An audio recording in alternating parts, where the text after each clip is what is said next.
In today's video, I'm going to teach you how to move an expense from one report to another in Expensify.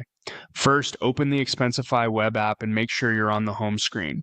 This is your starting dashboard and it gives you quick access to everything you need.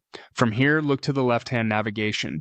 You'll see several options. We'll start by opening the reports area so you can see the reports that already exist in your account and understand where your expense might currently live.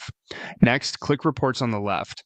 This view is helpful when you're checking which report an expense is currently attached to, but since we're moving a single expense, it's often easier to begin with the expense itself. That's why the next stop is the Expenses section.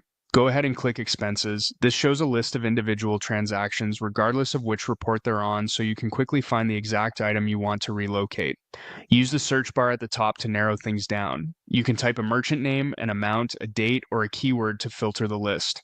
If you have a lot of entries, sorting by date or amount can speed things up. Scan the results and pick the expense you want to move. This ensures you're working with the correct transaction before you change where it's filed.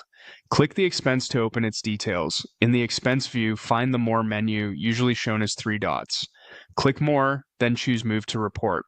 This option tells Expensify you want to reassign the expense from its current report to a different one.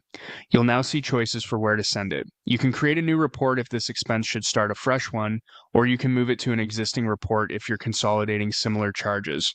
Pick the option that fits your workflow. If you select an existing report, review the report name and date to confirm it's the right destination. If you create a new one, give it a clear, recognizable title so you can find it easily later.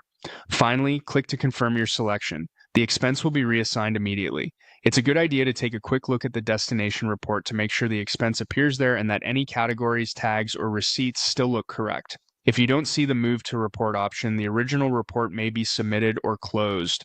In that case, you may need to reopen it or check with your admin. And that's it, your expense is now in the right place.